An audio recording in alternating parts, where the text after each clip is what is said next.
Bienvenue sur le podcast du Monday Meeting. Mais qu'est-ce que le Monday Meeting ? C'est la rencontre d'amis entrepreneurs réunis autour d'une table ronde afin de discuter en toute simplicité de leur parcours dans l'entrepreneuriat. Et aujourd'hui, je suis très heureux, très fier de pouvoir accueillir notre invité qui est connu sous le nom de Eric Konako. Eric, comment vas-tu ? Écoute, ça va très bien, je te remercie. J'espère que toi aussi, j'espère que vous tous. Et puis, merci de l'invitation. Merci d'y avoir répondu. Et pour entamer cette discussion, je suis toujours en compagnie de mes fidèles comparses et acolytes et associés. J'ai nommé Félix et j'ai nommé Serge. Vous n'avez pas dit que c'était réservé aux dames, ça ? Non, mais c'est fini, toi. C'est fini. Je rigole. On est pour la parité ici. T'as bien raison. Content de t'avoir au micro. Yes. Les gars, on a réussi à avoir un invité qui maintenant ne vit plus forcément en France. Et donc, c'est un honneur de t'avoir ici, à ce micro, Eric. Est-ce qu'on sait même où il vit ? On va pouvoir détailler tout ça au cours de cette discussion. Eric, le concept, c'est, tu vois, on n'a rien préparé à part des pizzas et qu'on n'a même pas nous-mêmes préparé, qu'on a eu la décence de commander. Mais du coup, c'est aucune préparation, c'est vraiment une discussion qu'on va avoir, comme on pourrait avoir dans un bar ou n'importe où. Donc, en toute simplicité. Très bien. Des fois, c'est mieux comme ça. C'est mieux, c'est libre. Je pense aussi. La parole peut aller partout. Donc, sens-toi libre aussi de nous envoyer des questions quand ça te chante. N'aie pas peur. Moi, je réponds pas.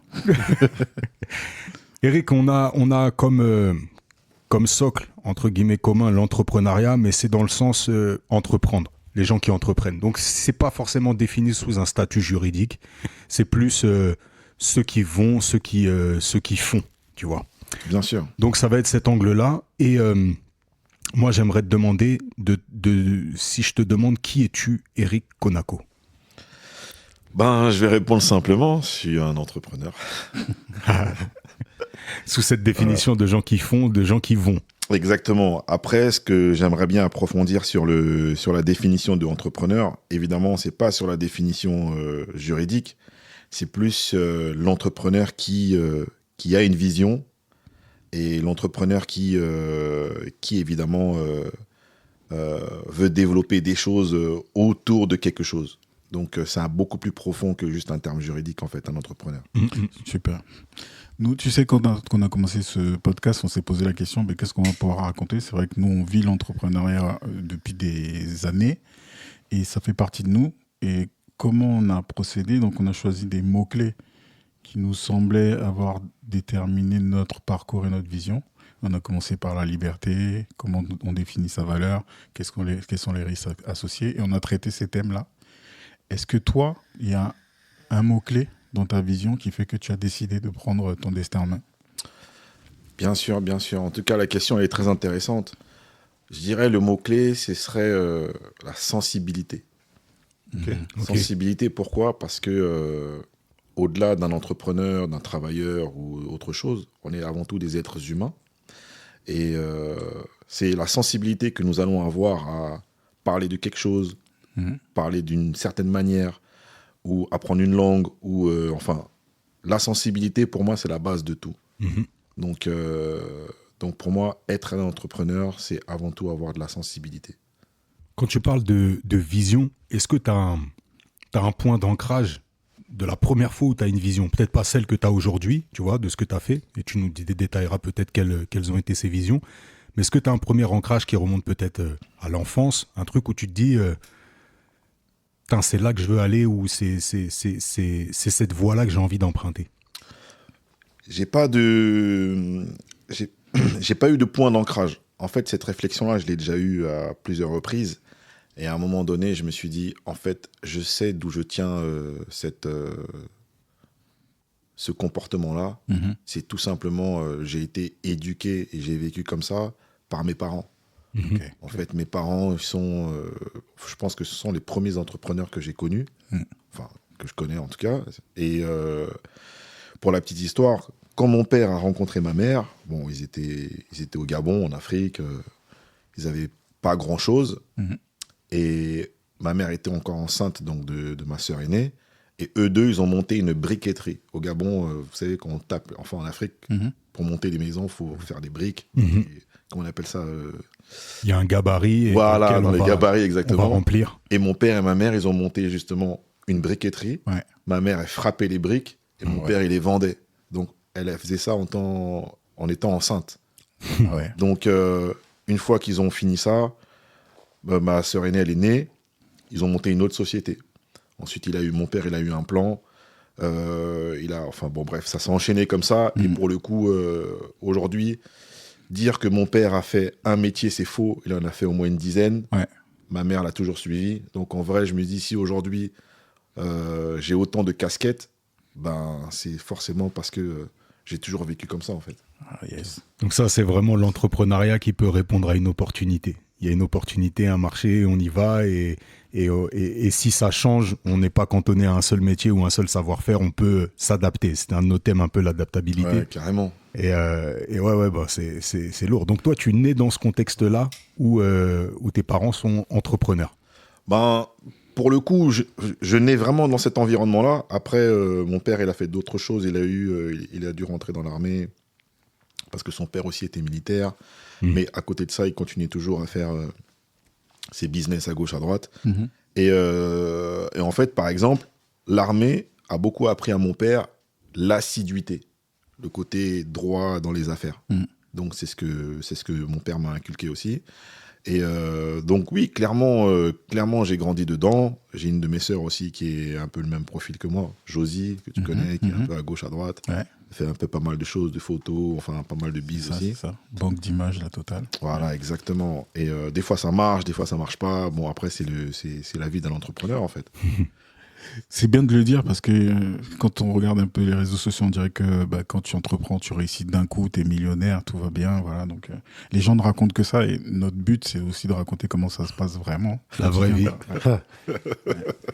Franchement, j'en rigole. Mais... Franchement, si je vous pose la question, si t'as un bise qui a réussi, mais t'en as combien qui ont foiré? Faut le dire aux gens, c'est comme ça. Ouais. Et c'est important parce qu'il y en a beaucoup aussi qui se flagellent, tu vois, parce qu'on est dans cette époque un peu réseaux sociaux où tout le monde brille. Ce que tu mets, finalement, tu le contrôles. Et donc, tout le monde offre la meilleure version de lui-même. Et ceux qui sont branchés sur ces réseaux-là, une grande partie de la journée, qui gobent le contenu de tous ceux qui brillent, ça peut renvoyer une image d'eux-mêmes qui est mauvaise, alors qu'en fait, tout le monde échoue. Tout le monde galère, tout le monde essaye, et ceux qui réussissent du premier coup, c'est que les galères vont arriver plus tard. C'est ça, c'est carrément ça. C'est pas une chance. Hein. La chance du débutant, ça, je pense. Moi, j'aime bien ce premier point d'ancrage là dont tu parles. La question que je me pose, effectivement, tu nais dans cet environnement où l'entrepreneuriat est naturel. Tu as ta sœur aussi qui est un peu dans la même vibe, du coup. À quel moment tu te rends compte, au contact peut-être d'autres enfants ou adolescents, que c'est pas forcément un cadre familial commun? Je crois que, franchement, je sais pas. Une chose est sûre, c'est que, tu vois, nous, on a grandi en Afrique, ouais. donc quelque chose de spécial. Moi, quand j'arrive ici, j'ai 12 ans. Ok. On arrive dans un quartier, je marche pieds nus.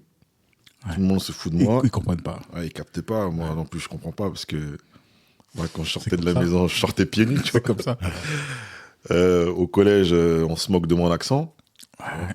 Donc, je comprends toujours pas.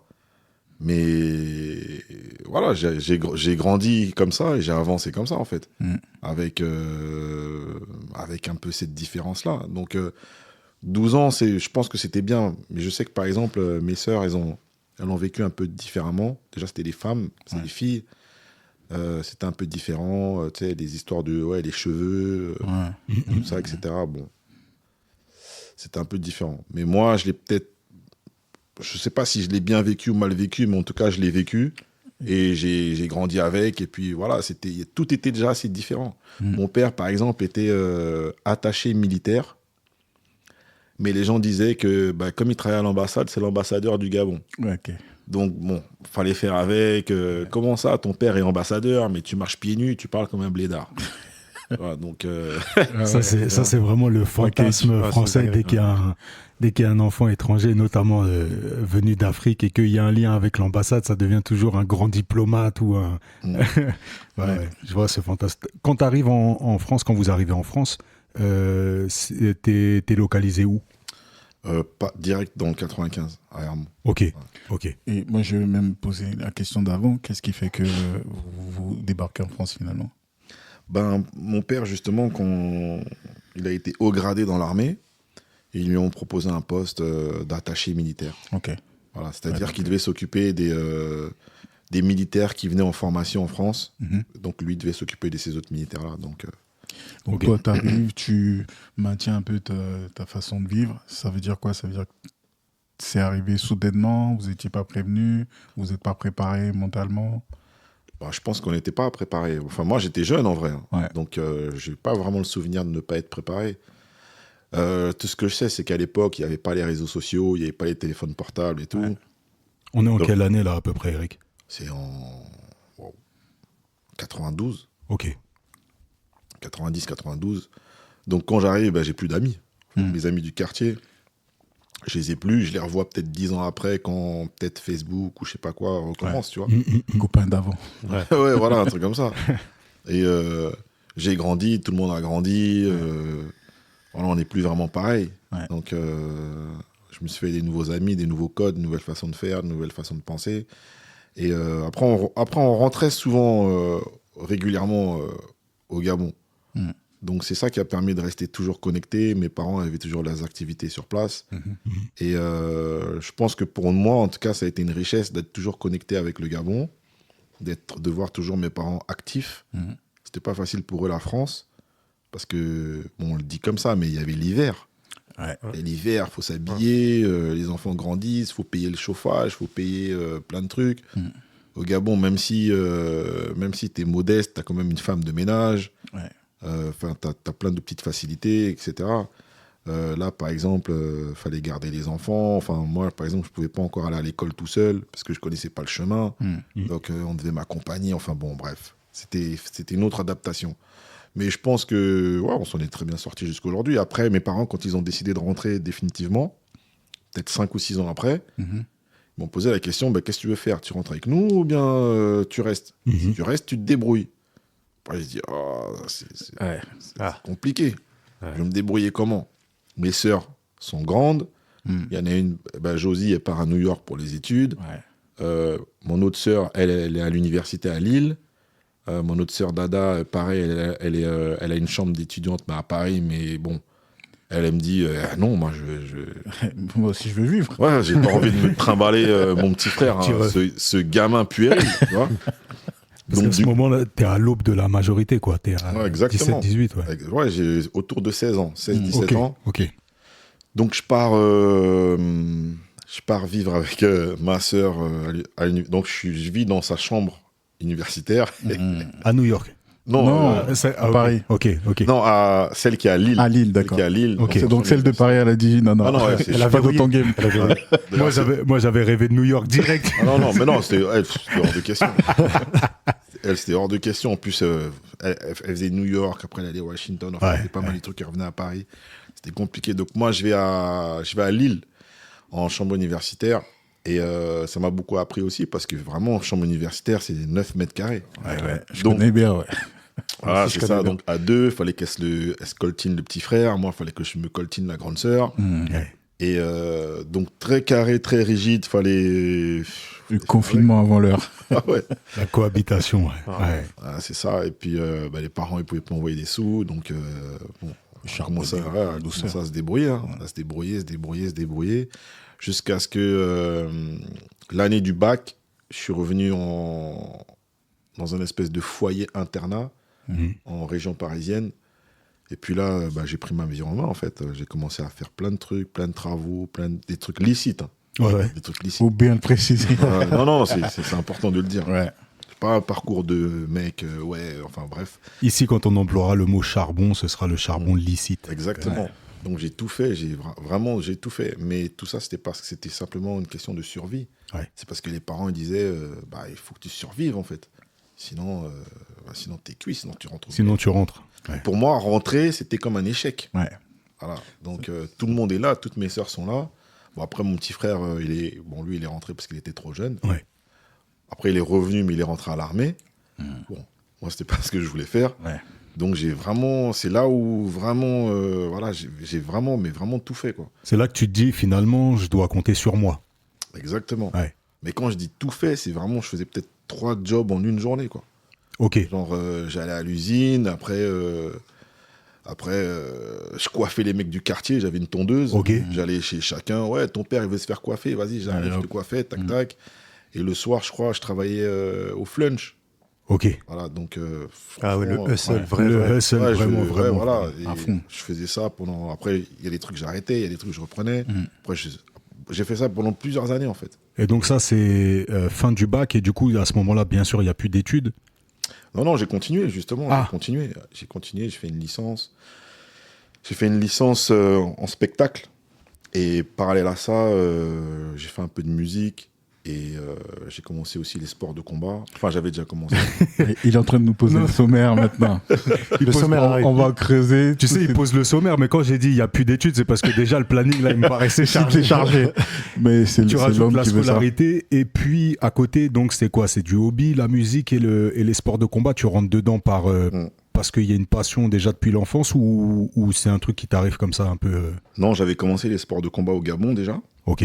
Mais vraiment comme ça, quoi. Qu'est-ce qui est pratiqué principalement au Gabon comme sport de combat? Au Gabon, il y avait taekwondo, judo et full contact. Ok. Donc moi, je faisais du taekwondo, mes sœurs aussi. Bon, quand on est arrivé ici, on a tout arrêté, sauf une de mes sœurs qui a continué jusqu'à un niveau olympique. Ok. C'est ce que j'avais cru comprendre. Voilà. Après, on n'était pas dans la même... voilà. Du coup, moi, j'avais bougé, elle a continué ses trucs. Mhm.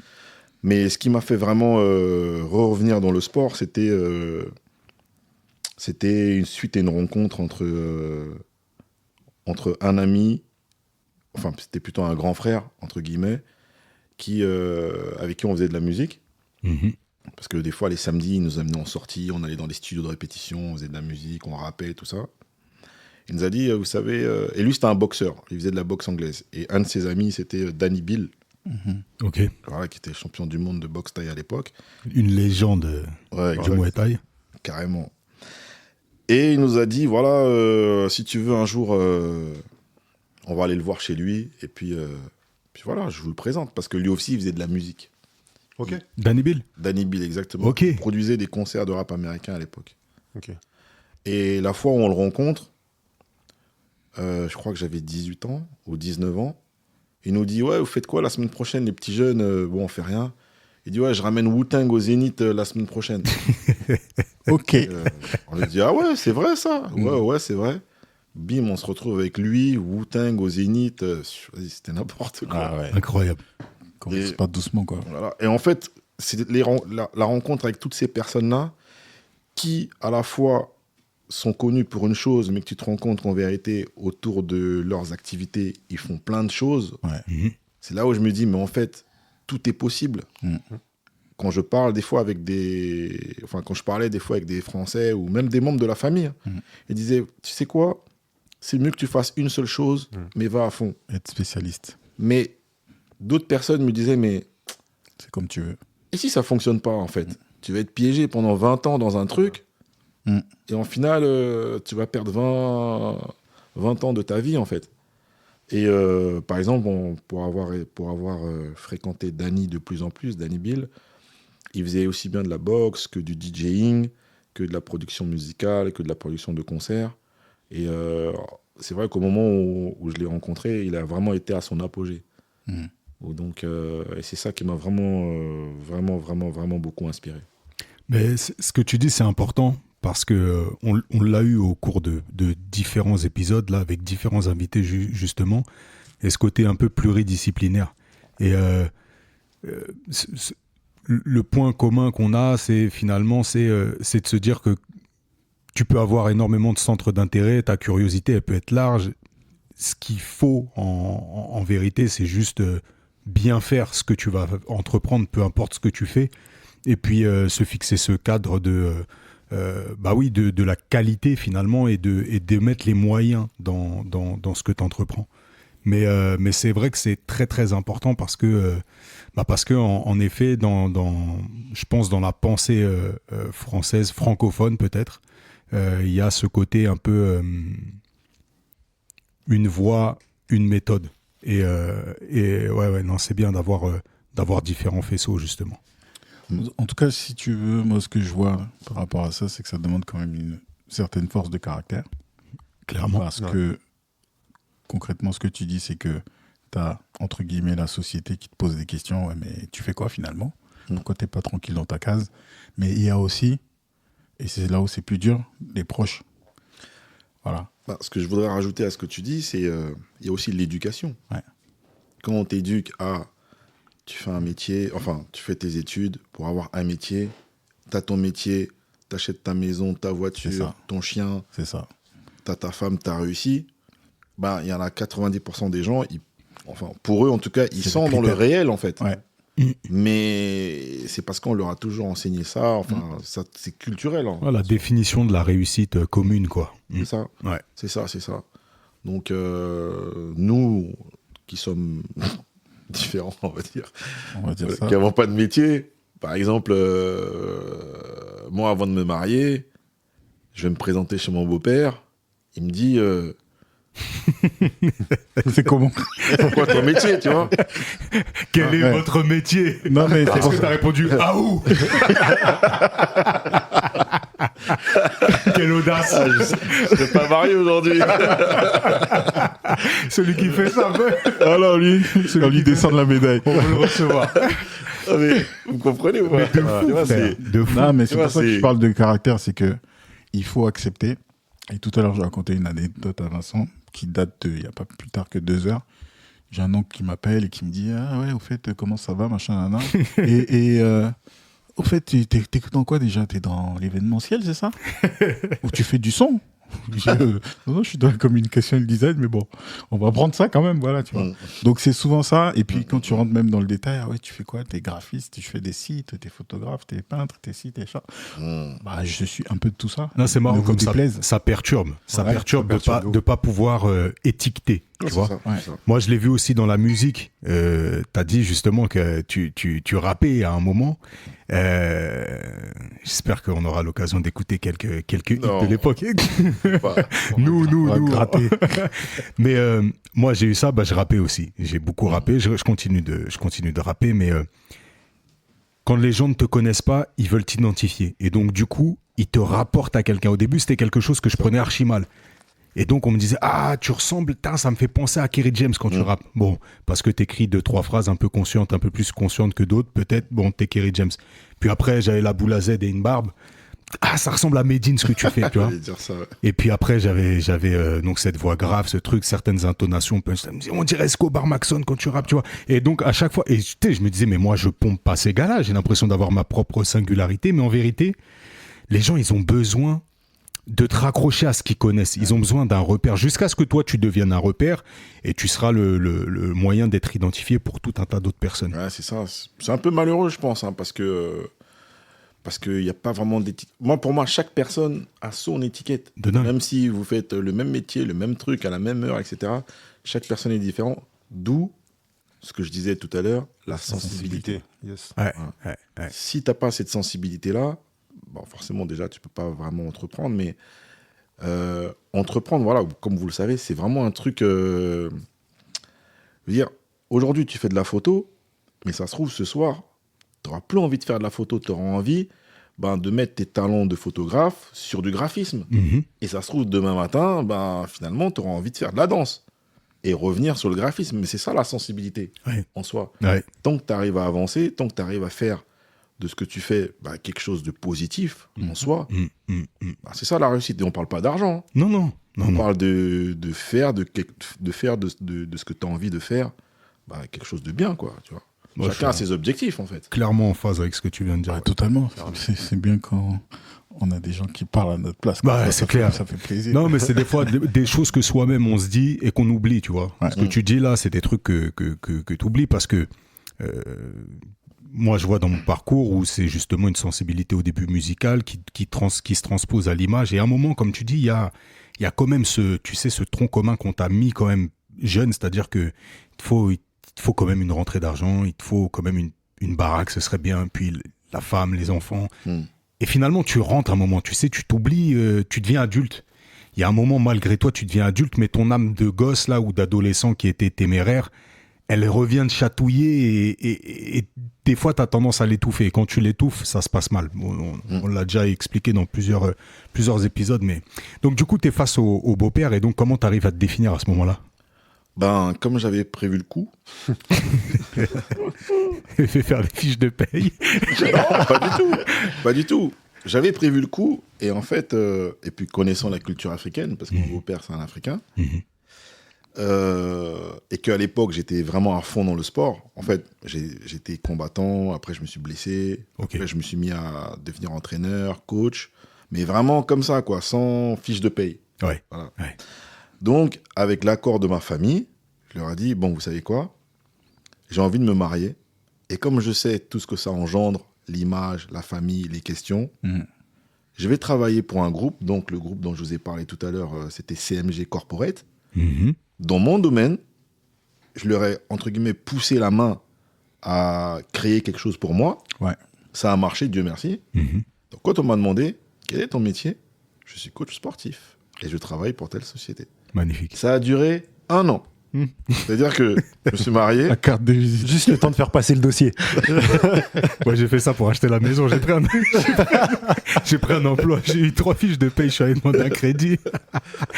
Mais ça marche. Ça marche. Chacun son objectif. En tout cas, ça m'a apporté quand même quelque chose de le faire. Bien sûr. Mais en tant qu'entrepreneur, recevoir des ordres de là-haut et me dire c'est comme ça, c'est comme ça, c'est comme ça, c'est un peu bizarre. Mais quoique, ce que je faisais, j'étais quand même assez libre. Parce que faire du personal training, attends, je sais pas si en français... C'est bon, ça. Ouais, si, c'est bon. Et ils comprendront. Ok. Ça y est. Avec une personne, c'est one-to-one en vérité. Ouais. Donc en vrai, la personne au-dessus peut juste te dire faut heure, que tu arrives à telle heure, ouais. faut que tu repartes à telle heure. Même si le coaching est fini depuis 1 heure, bon, ben, tu dois quand même rester. Bon, ça c'est un peu relou. Bon, il y avait des petits trucs comme ça, mais sinon, voilà, j'ai fait ce que j'avais à faire. Et puis, tu as adapté ce cadre-là qui est formel, tu l'as adapté aussi à ton activité. C'est-à-dire que je rentre dedans, mais avec mes conditions. C'est-à-dire que tu pratiquais du coup l'entraînement autour des arts martiaux. C'est ça, Ouais. c'est ça exactement. Après, j'ai eu de la chance. J'ai eu de la chance parce que j'arrive à un moment où ils me disent « Ah, mais ça tombe bien, on nous demande beaucoup des cours de boxe. Je dis « Ok, je suis votre gars. » Et ils me disent, OK, qu'est-ce que tu sais faire? C'est quoi tes flexibilités? C'est quoi tes avantages, tes inconvénients, etc. Ok. Donc, évidemment, je me suis adapté, mais franchement, j'ai eu de la chance, je suis bien tombé, et puis voilà, ça a marché. Dans les arts martiaux, du coup, quand tu reprends les arts martiaux ici en France, qu'est-ce que tu fais comme pratique? Je fais de la boxe thaï. Justement, suite à la rencontre avec Danny Bill, un jour, il nous amène dans sa salle de boxe. En fait, on est chez lui pour regarder des vidéos de concerts qu'il avait produits, de rappeurs de New York. Et il dit, bon les gars, c'est mon heure d'entraînement, si vous avez rien à faire, venez avec moi. Ça se passe vraiment comme ça. Et là, je crois que j'avais 20 ans ou 21. On était déjà devenus très proches. Et quand on l'accompagne à la salle, du coup, on est là, on regarde. 2e jour, il nous fait le même coup. Ah, au fait, je dois m'entraîner. Et je dis à Danny, mais on va pas t'accompagner tout le temps. Il me dit, venez vous entraîner alors. Mon pote, il vient pas. Il dit, ouais, non, laisse tomber, moi, je m'en fous. Moi, j'y vais quand même. Et au-delà où je commence à m'entraîner, il me dit, on dirait que t'as quelque chose. Vas-y, je vais m'occuper de toi. Et 6 mois après, je faisais mon premier combat. Ok. Ça va vite. Cette phrase-là, t'as quelque chose. À ce moment, tu sens que t'as quelque chose, toi, quand tu pratiques au début, ou c'est une fois que tu l'entends que t'y crois? Franchement, je sens rien du tout. Ouais. Je me dis, si ça vient d'un champion, je le crois lui, mais je me crois pas moi. Je te pose la question parce que je me dis que cette phrase-là, elle est ouf. Qu'elle soit vraie ou non à ce moment-là, ce qu'elle peut changer dans la perception qu'on a de soi-même. C'est-à-dire, comme tu dis, un grand champion te regarde et te dit, j'ai l'impression que tu as quelque chose. Tu mets une idée dans la tête de quelqu'un qui va valider ce truc-là. Et du coup, tu abordes le monde en te disant, attends, je suis validé par un grand champion qui pense que j'ai quelque chose. Ça ne veut pas dire qu'il faut pas que je travaille, ça veut dire que si je travaille, je vais avoir de gros résultats, quoi. Carrément, mais c'est ça d'avoir un coach, d'avoir un mentor, d'avoir un modèle en soi. Parce que si un de mes potes m'avait dit à ce moment-là, ah, t'as quelque chose, ça se trouve, ma réponse aurait été, qu'est-ce que tu me racontes, toi? Mais là, ça vient de lui, ça vient d'un grand champion qui, à l'époque, signait encore des autographes. Ouais. Tu vois Ouais. À la fin de l'entraînement, les gens l'attendaient de signer des autographes. Partout où il allait, il signait des autographes. Même des fois, on l'accompagnait dans des concerts. Il y avait des rappeurs américains qui le dédicaçaient sur scène. Ouais, il est Donc- cité même en France. Danny Bill, c'est Exact. un nom qui a été cité par beaucoup de rappeurs, des grands noms à l'époque. Et puis, c'est quelqu'un qui a terrorisé Ouais, carrément. la Thaïlande. Carrément. À une époque où la Thaïlande était imprenable dans ça. ce sport-là. Et donc, ah oui, non, c'est clair. C'est pour ça il est érigé au rang de légende du Muay Thai. C'est ça, c'est carrément ça. C'est comme si demain, bah, toi, en tant que rappeur, bon, tout le monde, personne ne te dit rien. Mais Jay-Z, il te dit, viens au studio, je crois que tu as quelque chose. Non, c'est fini. Même là, quand tu me le dis, j'ai l'impression qu'il faut que j'y retourne tout de suite. Ah, mais, tu vois ce que je veux dire ou pas? Ben, regarde, il y a un exemple très simple. Le jour où Jay-Z a dit que son rappeur préféré, c'était Conway, paf, il a pété. Alors que Conway, ça fait des années, il est là, il rappe, tu vois. Celui qui a la bouche de travers, là, tu vois. Ben, poum, il a pété. Ouais, ça a du juice, ça. Ça, c'est. Tu vois ce que je veux dire? Moi, je te dis, cette part de Inception, là, où tu viens planter une graine dans un esprit, ça a un pouvoir.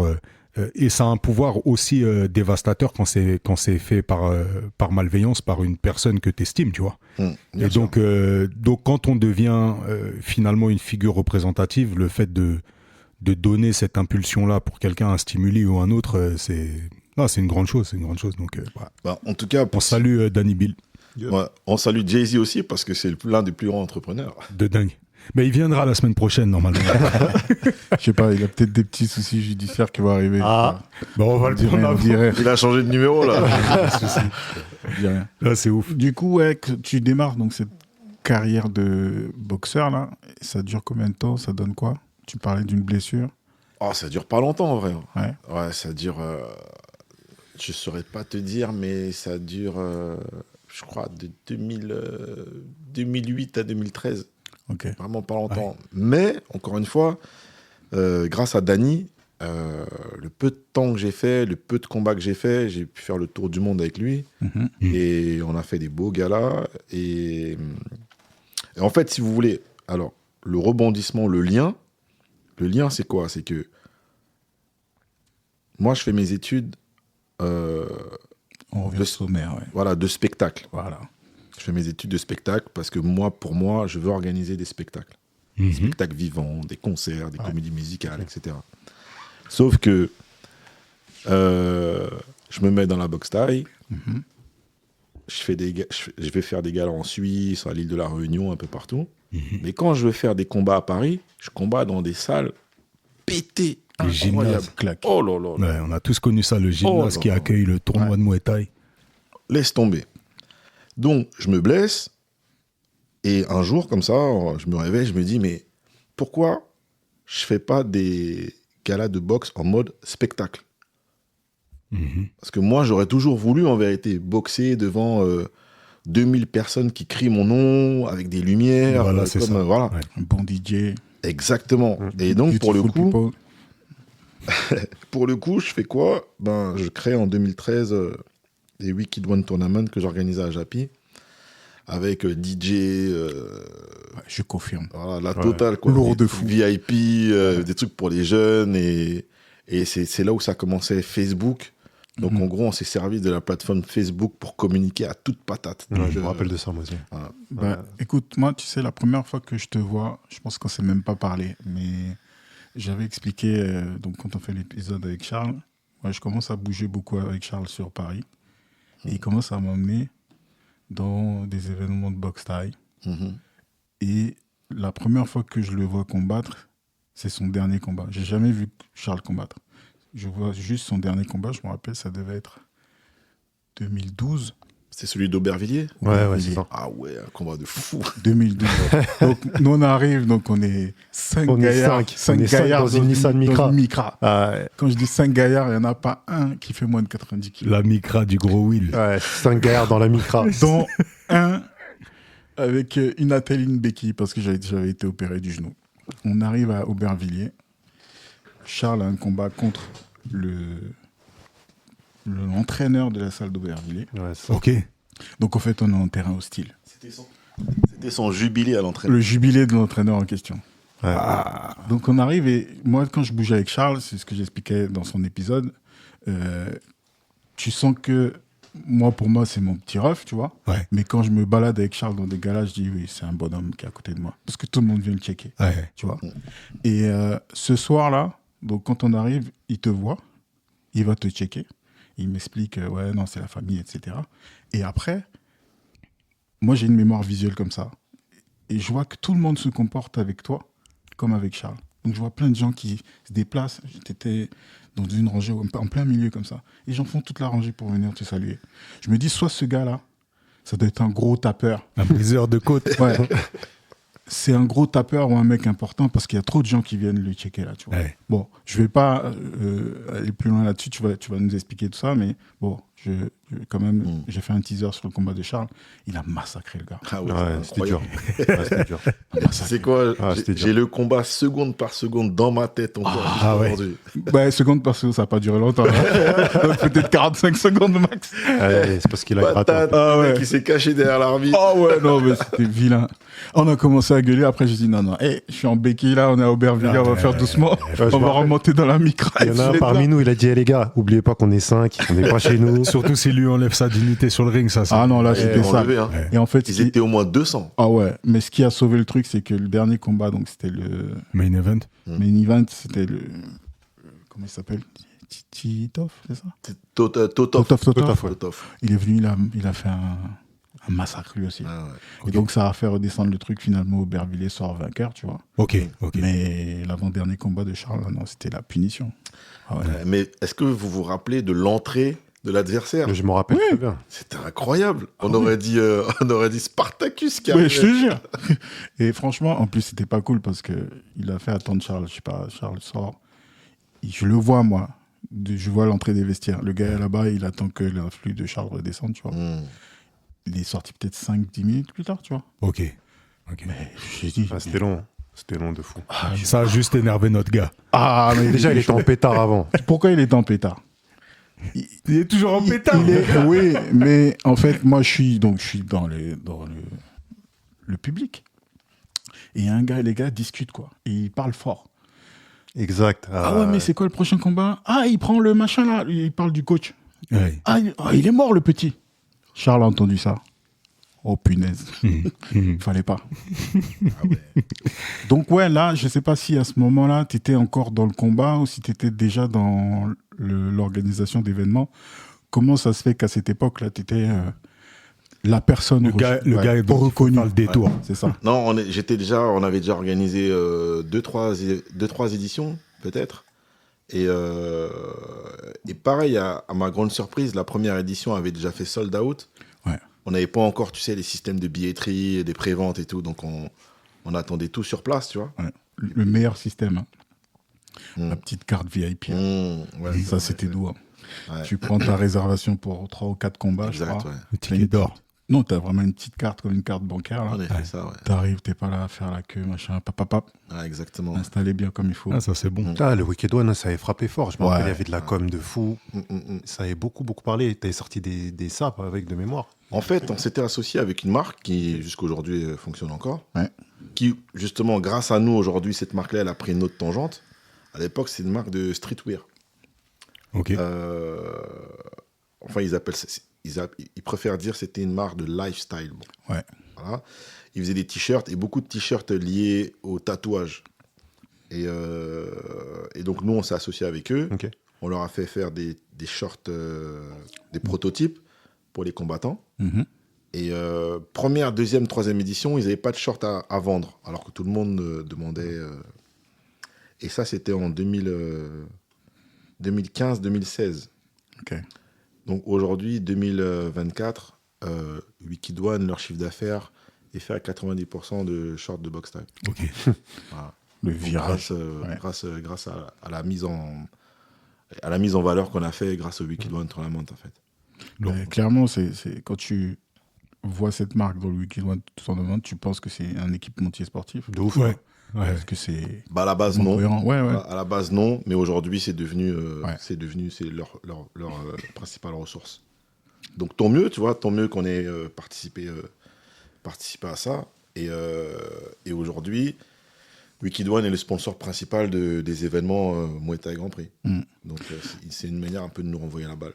On va repartir sur Japi. Est-ce que tu peux nous détailler, donc en tant que spécialiste de l'événementiel, comment ça s'organise, quels sont tous les rouages qu'il faut mettre en place, que ce soit le lieu, tu parlais de DJing, tu parlais de... Félix parlait tout à l'heure de communication. Qu'est-ce que tu dois mettre en place pour un événement de ce type-là? Bah alors justement, tout à l'heure, je disais que j'ai voulu apporter quelque chose de différent. Ouais. Parce que les galas classiques, bah, je ne sais même pas s'il y avait des DJ, mais nous, on s'est dit, t'es jeune, qu'est-ce que t'aimes? Ouais. T'aimes la musique, t'aimes le sport, t'aimes les belles femmes. Bon, on a mis tout ça dans le même sac. En gros, au lieu de ramener 2 ringles, on en a ramené 6. Ouais.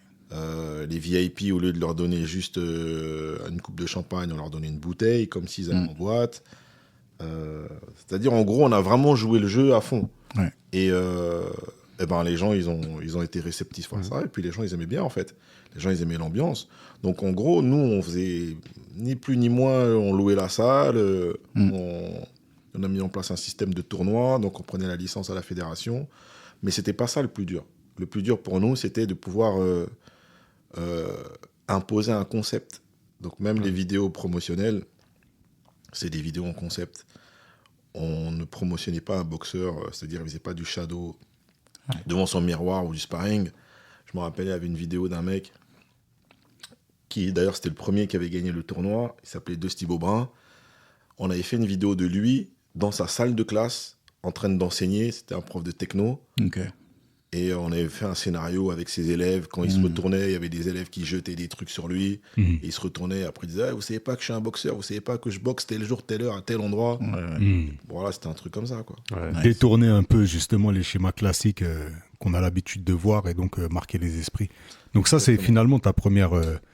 Enfin, peut-être pas ta première, mais c'est un point d'ancrage en termes de vision. C'est que tu te dis, ce que j'ai appris là, peut-être dans la licence et dans ce que j'ai vu dans mon lifestyle justement, je vais le raccrocher avec ce monde des arts martiaux. Exactement, c'est totalement ça. Ok. Après, il y a beaucoup de gens qui m'encourageaient pas. Hein. Ah bon? Pour reparler de Danny Bill, lui, il me disait, gars, C'est pas assez puriste? c'est ce qu'il voulait me dire, mais il me disait clairement, tes vidéos, ça fonctionnera pas. Ok. Tes combattants, ils sont pas connus, en fait. Mais je comprenais, parce qu'à l'époque, il était dans un schéma hyper classique. Ouais. Et puis, c'était facile pour un mec, tu veux faire un gala, t'appelles le plus connu, tu le mets contre le plus connu d'un autre pays, voilà. Ouais. T'as mis le prix qu'il fallait, bon, voilà, c'est facile, en fait, de faire ça. Mais nous, c'est pas ce qu'on voulait faire. Enfin, en tout cas, moi, c'est pas ce que je voulais faire. Et puis, on a fait tout le contraire. Et puis ça a marché. Mais l'histoire te donne raison, parce qu'on voit aujourd'hui justement les promotions de combats, et notamment d'énormes combats comme celui qui est arrivé entre Joshua et Ngannou. Et on voit le second degré qui est mis en place.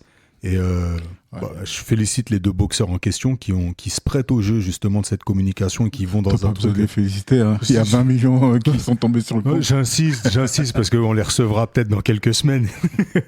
mais ouais. c'est fort. Le Polonais aussi à l'UFC, là, sa dernière vidéo, là, était magnifique.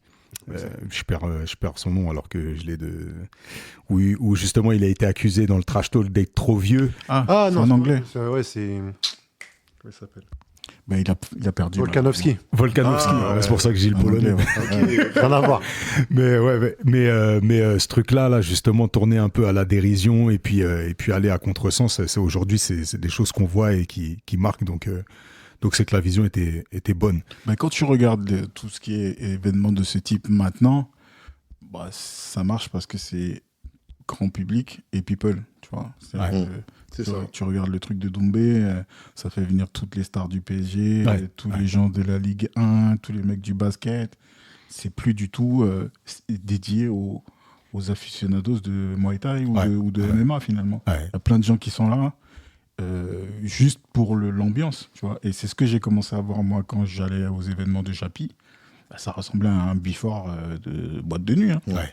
Mais moi, la question que je vous pose, c'est que on parle d'aficionados, mais en vrai, quand tu venais à Japi, est-ce que tu connaissais vraiment les règles? Oui. Moi, ouais, parce que je boxais un peu. Ah, ok. Oui. Parce que Donc, du voilà, coup, c'est- parce que vous avez Oui, boxé. oui. Ouais. Mais quand je te dis ça, c'est que quand tu regardes autour, Mm. moi justement avant ça, j'avais fait quelques événements avec Charles, Oui, ce dont ok. je parlais, où c'est beaucoup plus roots, quoi, tu vois. Ok. Et Oh, puis là, j'arrive là, et c'est carrément différent. Tu vois bien qu'il y a Exactement. des gens qui C'est sont là beaucoup parce que plus- c'est l'ambiance, quoi. Quelqu'un ça. qui ne s'y connaît pas peut s'y retrouver dans cette soirée sans ça. connaître les Ouais. boxeurs, sans connaître. Exactement. ouais. Exactement. En fait, là où je voulais en venir, c'est que Mhm. par exemple, Baki Doumbé, dans une salle de 20 000 personnes, il n'y a pas 18 000 personnes qui connaissent les règles. Non. Bien sûr. En fait, ils sont là pour la hype. Exactement.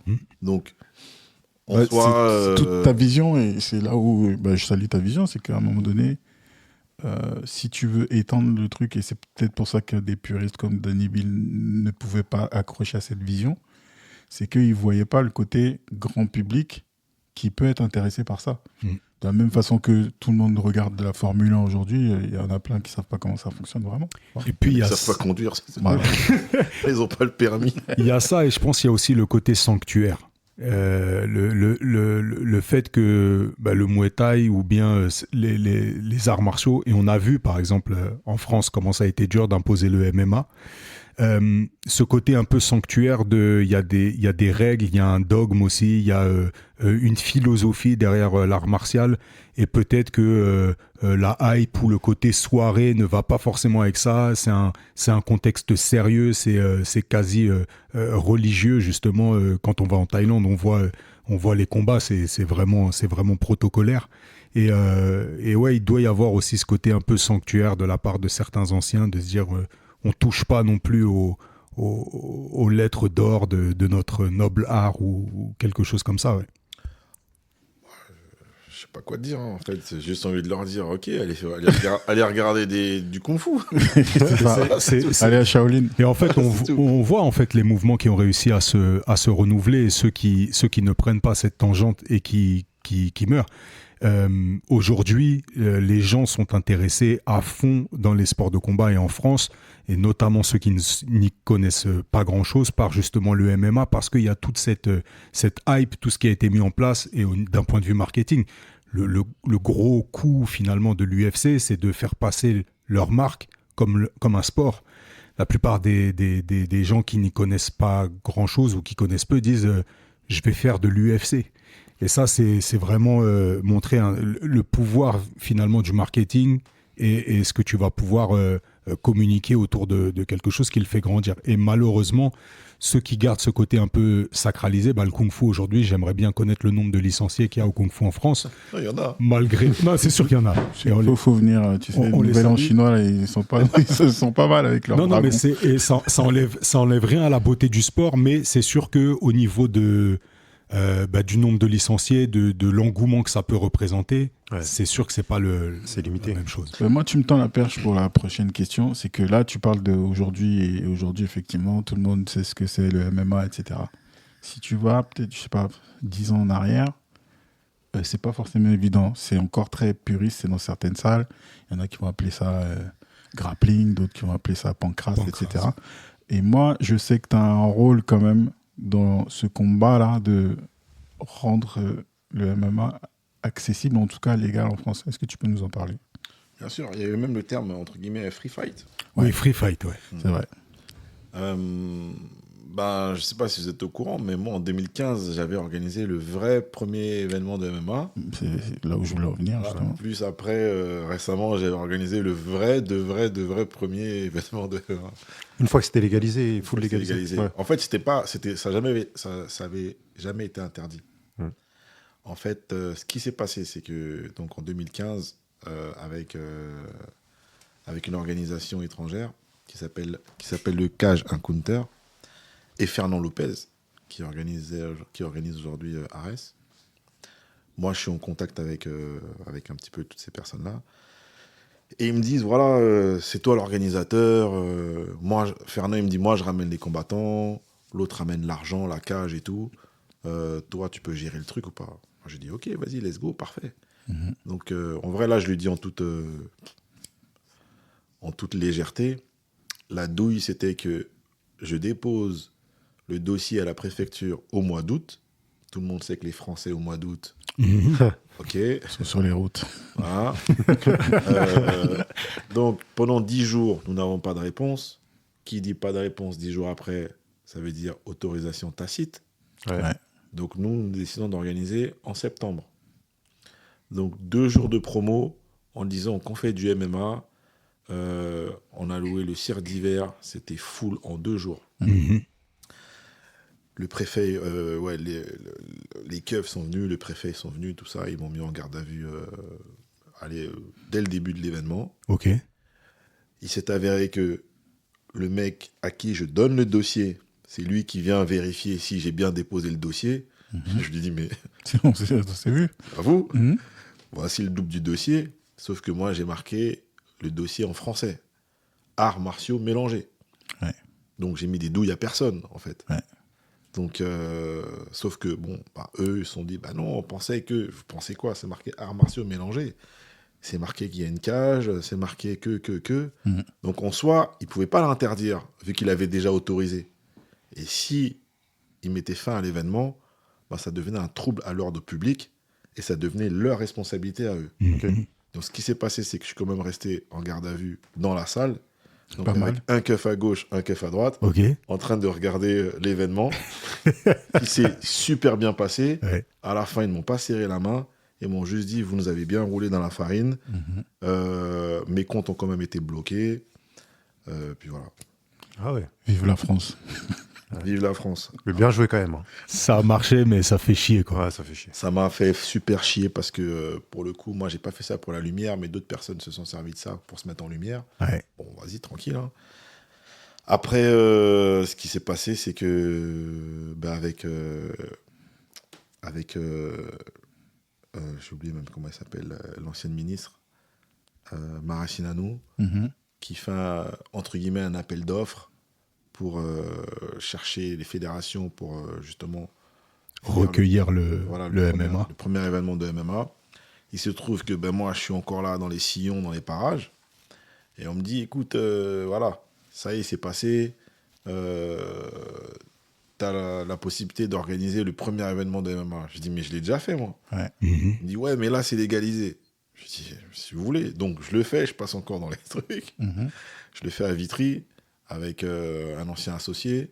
Et puis voilà, tout se passe plus ou moins bien parce que pour le coup, vu que là, c'était légalisé. Il n'y a pas de keuf. Non, il n'y avait que des keufs, justement. Ah ouais. Mais le problème, C'était c'était pas là pour toi. Non, c'était pas là pour moi. Mais l'autre problème, c'est que la cage n'était pas homologuée. Pardon, excusez-moi. Évidemment, on n'avait pas de cage homologuée vu qu'il n'y avait jamais eu de, il y avait jamais eu de cage officielle en France. Mhm. Donc il y avait un problème avec la cage, la porte elle se fermait pas bien. Donc forcément, si elle se ferme pas bien et que la cage elle bouge un peu, on les avait mis sur les risqué. praticables, voilà, c'était risqué. Donc ça a failli ne pas se faire, mais étant donné que la salle était déjà remplie, tout le monde attendait ça. Il y avait plus de 150 médias qui étaient là en train de faire le relais. Bon, on a décidé, avec Madame la ministre, de lancer quand même l'événement. L'événement s'est bien passé. Mais tous les problèmes qui ont suivi, j'ai préféré me retirer. Et là, je reviens petit à petit. Du MMA. Du MMA. Parce que j'ai continué les événements de sport de combat, Muay Thai, kickboxing, etc. Et puis voilà. Mais sinon, pour le MMA, ouais, non, c'est... On a quand même fait 5 éditions derrière. Ok. C'est quoi le nom de ton événement? MTGP. Voilà. À l'époque, c'était MMA GP, mais avec l'ancien partenaire, il a gardé le nom, mais plus pour longtemps. Ok. Et là, je suis toujours sur MTGP. Ok. C'est beaucoup plus fiable. En fait, MTGP, on organise dans 8 pays. Ouais. Donc, beaucoup plus solide, beaucoup plus fiable. Et la C'est quoi marque les est établie. pays, Eric, du coup? Alors, c'est l'Angleterre, first. Ensuite, la France. Après, la Bulgarie est venue. La Grèce. Ensuite, il y a eu Chypre, mais ils n'ont pas tenu le coup. Il y a l'Espagne. Il y a eu le Vietnam. Le Portugal, ils ont fait une édition. Non, ils ont fait 2 éditions, ils vont en faire. Enfin, Ouais.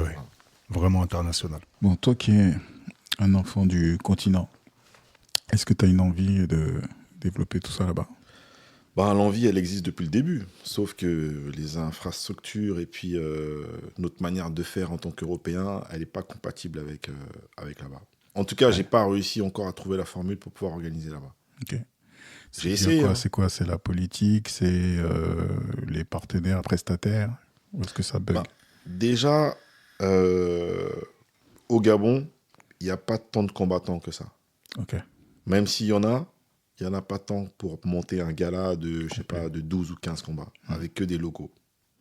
Donc forcément, si on doit monter un gala avec des étrangers, Plus d'oseille. voilà, ça fait plus d'oseille. Le billet d'avion pour aller au Gabon, c'est 1 500 €, laisse tomber.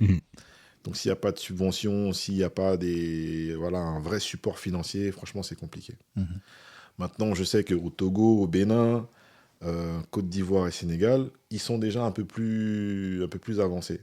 Là, on parle de l'Afrique noire. Après, Algérie, Maroc, Tunisie, c'est différent.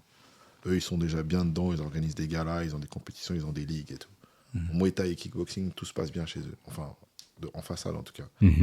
Mais par exemple, là, je pars au Sénégal demain j'ai rendez-vous avec donc des clubs de MMA, enfin des clubs de lutte qui penchent vers le MMA, mais il y a aussi beaucoup de combattants en kickboxing et Muay Thai. Mais c'est vraiment plus pour recruter en MMA. Là-bas, c'est possible d'organiser. J'ai eu plusieurs sollicitations, mais encore une fois, les manières de faire sont différentes. Aujourd'hui, en France, quand je dis par exemple au prestataire du ring de venir à 10h, le gars il arrive à 9h59.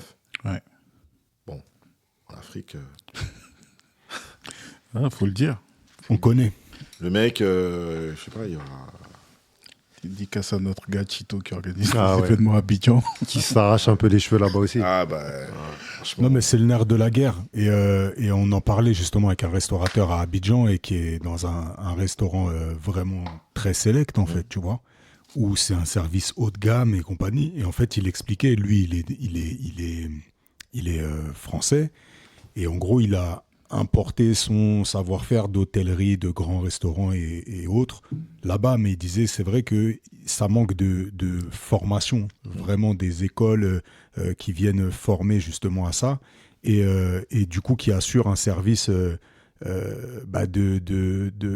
qualité, tant sur la ponctualité, et puis le fait d'être un peu proactif, tu vois, de savoir quelle est ta mission, et puis de pouvoir la faire sans qu'il y ait forcément une personne derrière toi qui te dise constamment quoi faire ou quoi que ce soit. Est-ce que c'est un truc qui te parle de la formation là-bas, de monter des trucs, peut-être des... Je sais pas si c'est sous forme de salle de boxe ou bien juste de faire de la promotion dans ce genre de... Bah déjà, monter une salle de sport, une salle de boxe au Gabon, j'ai l'idée depuis des années. J'ai même déjà du matériel sur place, mais il y a un truc qui m'empêche, en fait, de... Je sais pas, il y a comme un mauvais ressentiment qui m'empêche de l'ouvrir. Ensuite, monter une école, une business school autour du management sportif. Ça, l'idée, elle est déjà en place. Il ne reste plus que les fonds. Parce que les statuts sont déposés. Bref, toute la structure est montée. Il faut juste, faut juste le reste. En fait, c'est pas tant les idées et tout ça qui manquent. C'est juste que, tu sais, nous, on vit ici. On a nos habitudes d'Européens. On a nos manières de faire. Et on ne vit pas forcément la réalité là-bas. Bon, j'ai ouvert aussi un barbeur au Gabon il y a quelques mois avec un partenaire. J'ai jamais vu le barbeur. Je l'ai ouvert à distance. Le barbeur, il marche pas. Est-ce que tu l'as même vu? Non, je l'ai vu, j'ai vu des photos, j'ai vu des vidéos. On m'appelle en selfie, on m'appelle en... Ok. Fais gaffe avec l'IA aujourd'hui. Il se passe... Mid-journée. Ah ouais, grave. Non, mais ce que je veux dire, c'est que si t'es pas sur place en Afrique... Ouais. Gars. Ben, c'est ce que beaucoup de gens disent. Et moi, j'ai expérimenté ça il y a une dizaine d'années où je me disais, tiens, je fais de la com, du design, j'ai envie d'aller voir ce qui se passe là-bas. Et bon, moi, je suis plutôt intransigeant dans tout ce que tu as décrit là. Et j'ai vite vu que j'allais finir avec des nœuds au cerveau, donc j'ai abandonné le projet, tout simplement. Je dis ça parce que c'est présenté même dans les écoles de commerce ou même quand on voit justement la croissance démographique et tout, on sent que dans le narratif, il y a beaucoup de gens qui sentent que justement ce continent-là, il y a énormément de choses à faire et énormément de ressources et que ces ressources-là, il y a un moment, il va falloir les exploiter. Et l'idée encore, c'est toujours bon, on en parle un petit peu en off, en règle générale, mais cette souveraineté africaine, est-ce qu'elle peut émerger ou est-ce que ce sera toujours aux dépens de savoir-faire qui soient occidentaux, ou maintenant on voit aujourd'hui les pays tels que la Chine, la Russie qui investissent dans le continent, la Turquie, et comment s'émanciper finalement d'un apport extérieur pour pouvoir former à l'intérieur même des ressources qui vont être un peu indépendantes, mais ça a l'air d'être un travail de fond qui est... En fait, tu viens de dire un truc hyper intéressant. Les exemples que tu as donnés, en fait, ce sont des personnes qui viennent en Afrique, qui prennent ce qu'ils ont à prendre en Afrique, et ils partent. C'est ça. Nous, si on va en Afrique, c'est pas pour prendre, déjà, c'est pour y rester, c'est pour y être, et c'est pour consommer local, entre guillemets. Pour pas faire de généralité, le Chinois, quand il va en Afrique, je le vois pas manger des alocos ou des choses. Hein. Il mange ce qu'il a l'habitude de manger en Chine. Après, voilà, personne va les forcer. Mais ce que je veux dire, c'est que ils viennent, ils se servent et ils partent. Ouais. Donc ça, c'est un comportement Ou pas, ils continuent de se servir. Ils puisent. Ouais. Non, mais c'est ça le truc. C'est que nous, on va pas venir se servir et repartir. C'est pour ça que peut-être qu'on n'arrive pas parce que nous, on a un comportement différent. On ne veut pas la même chose en vrai. Moi, si je monte un business en Afrique, déjà, c'est pour que mes frères et sœurs, entre guillemets, là-bas, puissent s'en sortir parce que je les ai aidés à monter un business, entre guillemets, par rapport à moi. Mais c'est aussi pour en tirer quelque chose, mais de manière locale. Tu vois, c'est pas... cette souveraineté-là c'est ça. africaine, ouais. C'est carrément ça. Si on veut faire des millions et investir dans les îles Canaries... tu vois, c'est ça le danger, parce que quand j'entendais justement certaines boîtes, certains entrepreneurs, ou même certains contenus de formation, tu vois, dire justement que ça représente un marché de temps, je me dis ça va être encore justement cet extérieur qui va venir puiser, sans que l'Afrique puisse elle-même jouer ce rôle de raconter son propre récit et d'être le premier acteur finalement de son émergence, tu vois, et de son développement. Mais en effet, est-ce que c'est un rôle qui incombe uniquement à la diaspora? Est-ce que aussi là-bas, justement, il y a cette volonté aussi, la même volonté de créer cette souveraineté, ou est-ce que le modèle finalement de quelqu'un va s'enrichir parce qu'il va s'enrichir à côté de celui qui vient puiser, mais au détriment du reste de la population? Là, tu ouvres la boîte de Pandore. Ouais. Franchement. Bon, en tout cas, on va pas y répondre ici, mais c'est clairement. Mais moi, ce que je retiens, c'est que il y a ce côté mentalité qui est différente, les façons de procéder sont différentes. Quand tu arrives là-bas, si tu veux que ça fonctionne, il faut tenir compte des réalités locales. C'est ça. Et toi, t'adapter en fonction de ça. Si ça te va pas, tu fais comme moi, tu rentres ici et tu restes tranquille. Voilà. Et après, si on rentre dans la géopolitique, là, on n'a pas fini. Non, c'est sûr. N'y allons pas, restons dans les terrains qu'on connaît, les bagarres qu'on connaît. Moi, je reviens, si tu permets, sur le MMA, tu as dit quelque chose, j'ai pris du recul, je regarde un peu comment ça se fait. C'est quelque chose que je retiens de toi, c'est quelqu'un qui n'est pas forcément connu, mais qui est reconnu. D'où ça devient ça? Est-ce que c'est une volonté ou est-ce que c'est quelque chose que tu subis plutôt? Non, c'est une volonté parce que... déjà, moi, je vends du spectacle. Et je pars du principe que les gens ne viennent pas me voir moi en spectacle. Ils viennent voir des combattants, un menu en soi. Ils ne viennent pas me voir moi. Donc, à quoi bon de me mettre en avant? On le voit, hein, les profils de ceux qui organisent et qui veulent être en avant, ça finit souvent mal. Oui, c'est pour ça que j'allais là. C'est-à-dire que tu as cité des noms tout à l'heure, on ne va pas forcément revenir sur les noms, mais il y en a qui sont plus connus que d'autres et malheureusement pas forcément pour les bonnes raisons. Moi, c'est aussi pour ça que je suis heureux que tu sois venu au micro. Je trouve que c'est quand même important que l'histoire ait ça à raconter. Alors peut-être pas dans tous les détails, mais en tout cas qu'il y ait cette version de l'histoire qui soit mise sur la table. Clairement. Donc tu disais, il y a un interlude comme ça où maintenant tout le monde pense que le MMA, effectivement, donc tu as, je crois, 4-5 événements, tu disais, que tu as organisé. Tu prends un peu plus de recul. C'est quoi la suite pour le MMA pour toi? Là, déjà, j'ai réintégré le MMA dans les événements de Muay Thai. Ok. Donc ça se passe plutôt bien. Et puis la suite, c'est de refaire en fait, d'avoir mes propres combattants dans ma propre ligue, la ligue MTGP. Et comme je disais tout à l'heure, c'est facile de prendre des mecs connus, même des anciens de l'UFC avec qui je suis en contact et tout. Je leur dis, vas-y les gars, venez, je te rajoute un billet en plus, de toute façon, t'es en galère. Et vas-y, tu combats. Donc c'est facile de mettre UFC vétéran et bim, ça vend. C'est trop facile en soi. Moi, ça fait 10 ans, je fais monter des gars qui sont aujourd'hui au haut niveau, qui veulent basculer en MMA. Pourquoi pas continuer le travail avec eux, en vrai. Parce qu'en soi, le MMA, tu peux venir de n'importe où, et puis voilà. Ouais. Donc la continuité, c'est de faire des événements de MMA, mais avec mes combattants. Ok.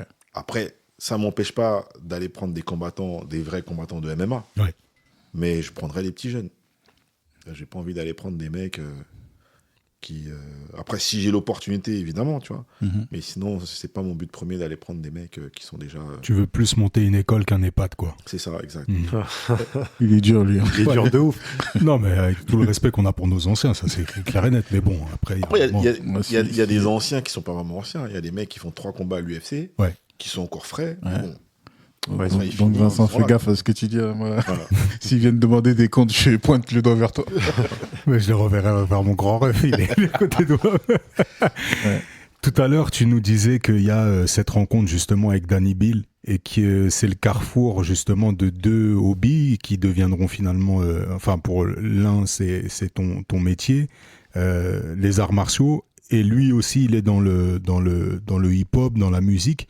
Est-ce que tu as gardé un lien justement avec la musique, ou est-ce que c'est quelque chose qui est sorti de ta vie à ce moment-là?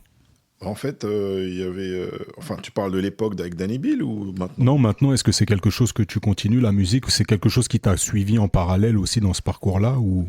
On sait Alors, déjà. je l'avais lâché, la musique, et elle est revenue.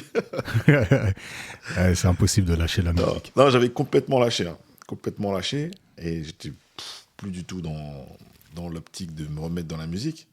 Et il y a un cousin, donc du Gabon, il dit, ouais, il y a mon petit frère qui arrive, qui est en France.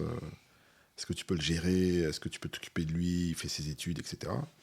Puis quand je le vois, il me dit, au fait, tu te rappelles, moi je rappe. Hein. Je dis, ouais, ok, mais moi je rappe plus. Voilà. Et puis il vient dans les événements de boxe taille et tout, et puis il voit quelques rappeurs, il croise quelques mecs et tout. Et il me dit, ouais, tu sais, le réflexe, quand t'es pas trop dans le coup, quand tu vois un autre rappeur, tu te dis, ouais, tu peux pas me mettre en connexion avec lui parce que Pour moi aussi faire je un rappe. feat ou... Ouais, voilà. Ouais. Et donc moi je lui dis, non, parce que lui il va rien t'apporter, tu vois. Que ce soit, il croisait les Rof, je sais plus qui, pas mal de mecs et tout. Et je lui dis, ils vont rien t'apporter, ça sert à rien en fait, tu vois. Je lui dis, par contre, ton style de rap, déjà c'est mieux si je te présente un DJ. Tu vois, pour commencer. Ouais. Donc je lui présente un DJ avec qui ça se passe hyper mal. Ok. J'attendais hyper bien.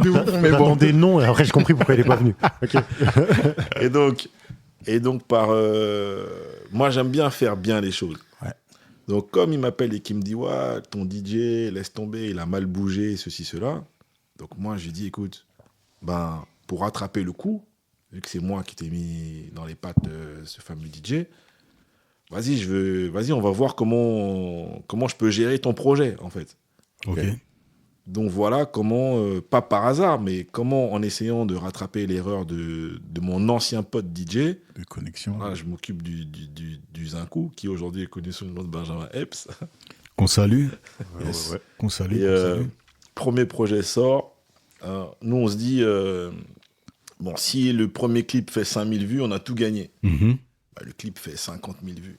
Donc on se dit, wesh, il s'est passé un truc. Ouais. Et lui, il me dit, à un moment, il me dit, ouais, au fait, je crois, mon Instagram a été piraté. Après, je fais, ah ouais, pourquoi? Il me dit, Théma, j'avais 500 followers, là, j'en ai 10 000. J'ai dit, ah ouais. Le piratage. Je lui dis, depuis combien de temps tu t'es pas connecté? Il me dit, je sais pas, ça fait au moins 10-15 jours. Et en fait, le truc avait pris Ouais. comme La ça. sauce. Et c'était un buzz, un vrai buzz, quoi, comme ça n'était jamais passé avant.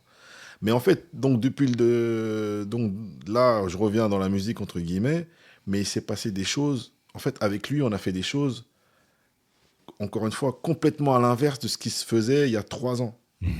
Donc, on me disait, par exemple, moi, je faisais écouter son projet. Donc, quand je me dis, OK, je vais m'occuper de son projet. Je fais quand même écouter à quelques potes qui sont encore dans la musique.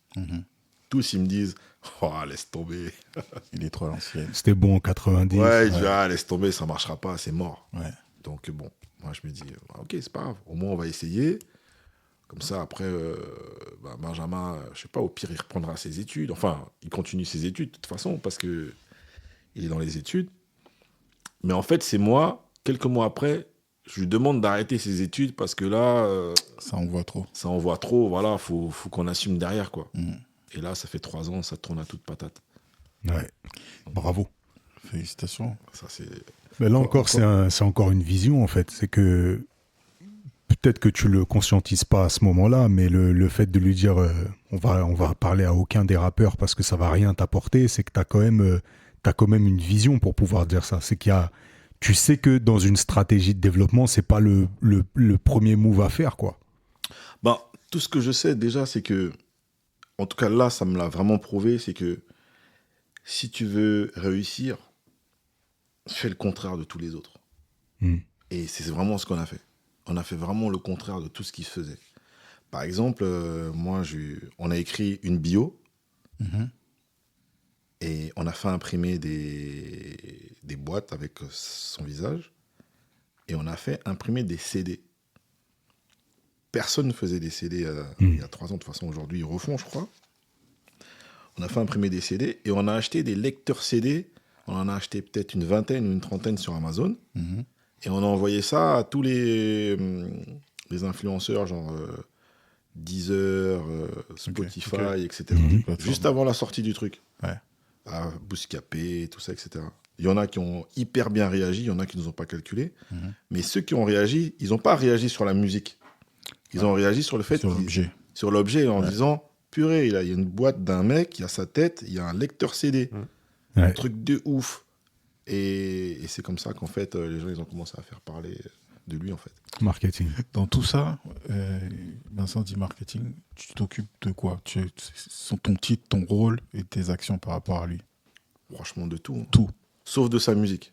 Ok. C'est-à-dire, il est venu, il s'est enregistré, il s'est mixé, il s'est masterisé. Moi, il m'a donné le truc. Je lui ai juste dit, bon, t'as pas de pochette, vas-y, j'appelle un photographe. T'as pas de SAP, vas-y, j'appelle Wicked One. Allez. T'as parlé du photographe, nous on est dans le monde de la photo. On peut citer ce grand photographe qui a fait la pochette de Benjamin. Alors laquelle? Parce qu'il y en a eu... Avec la lame de rasoir. Armen. Ouais, Armen. Avant Armen, il y a eu Fifou. Il y a eu Fifou. Ouais. En fait, Fifou, ce qui se passe, c'est que, bon, c'est un pote, mais plus pote que pote business, tu vois. Et donc, un jour, je lui envoie ça, je lui dis, au fait, je lui dis pas que je le connais, c'est moi derrière et tout. Je lui dis, t'as entendu parler de ce mec-là? Et je lui envoie ça sur WhatsApp.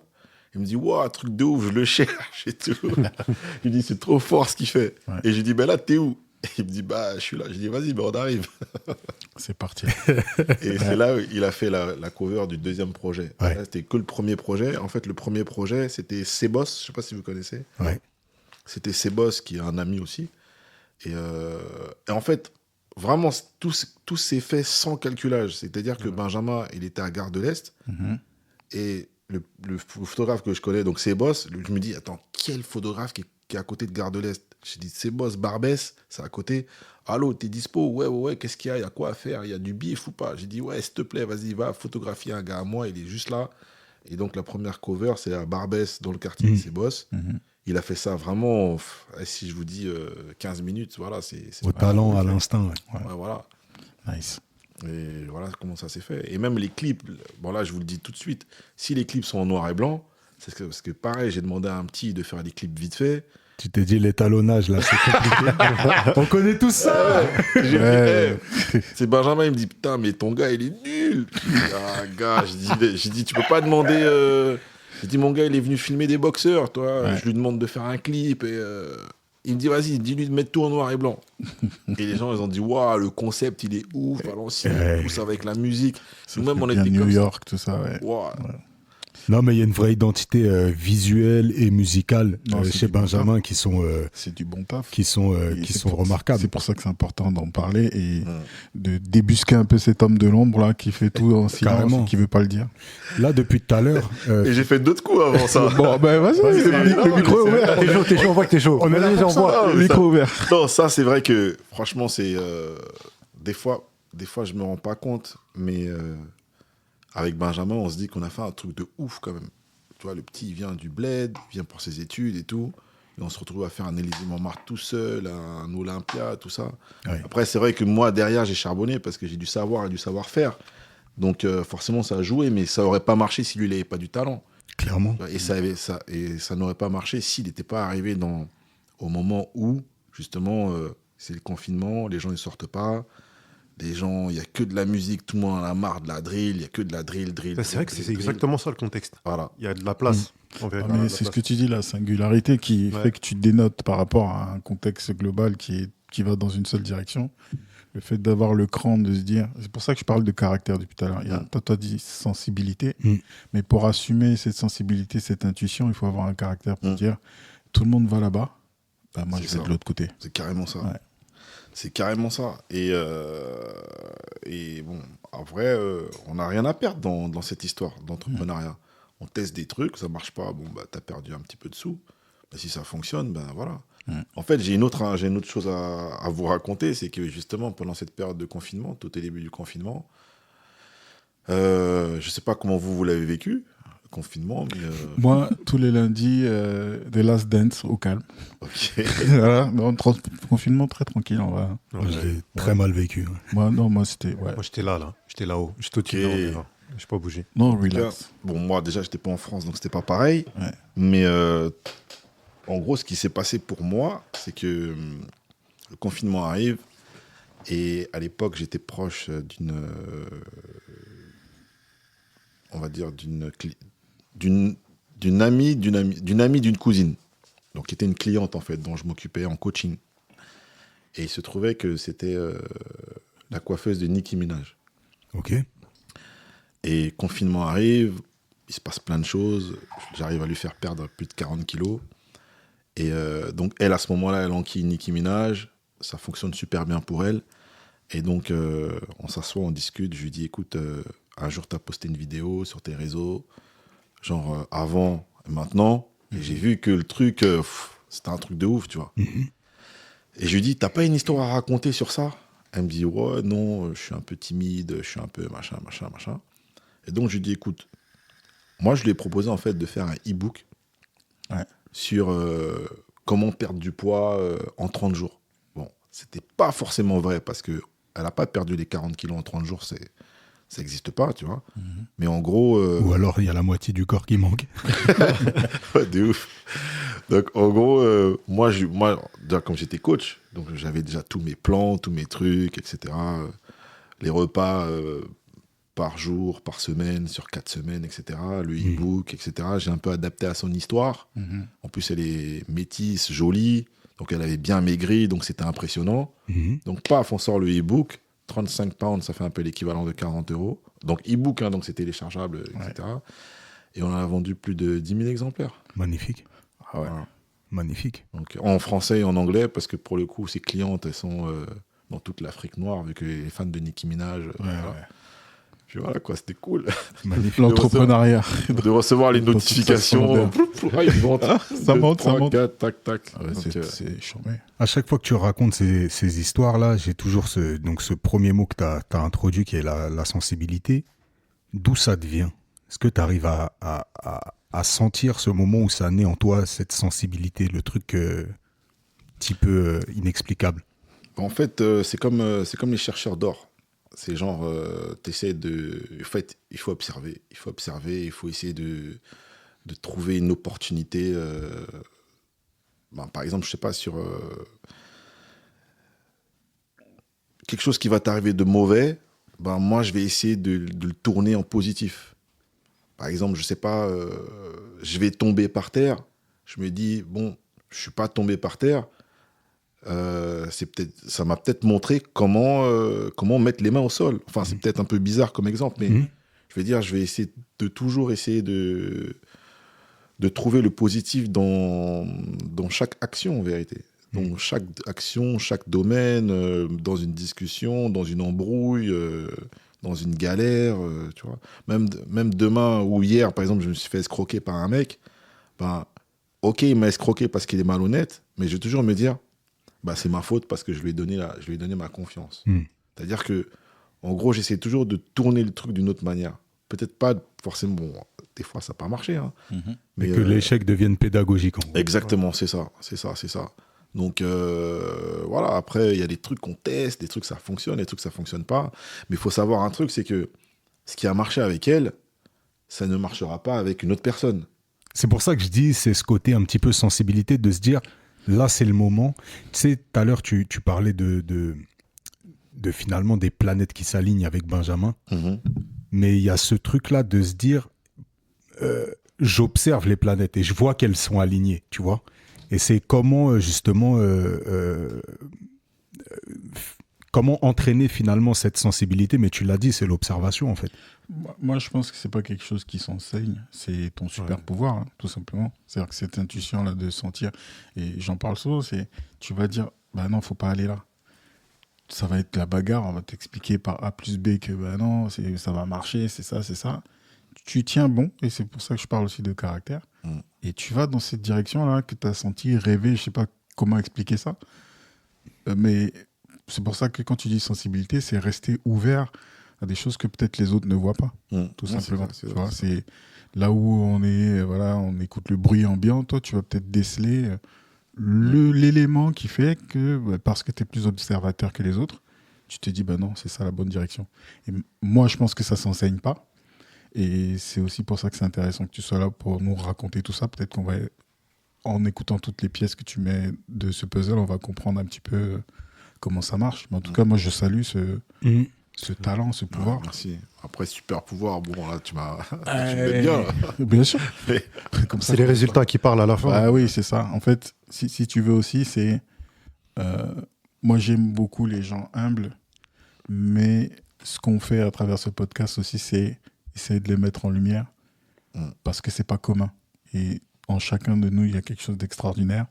Et quand il y a des gens qui le font vraiment de manière très, très puissante, il faut le dire, il faut le montrer.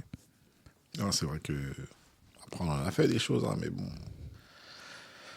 Il faut parler des échecs, mais bon, des fois, ça sert à rien.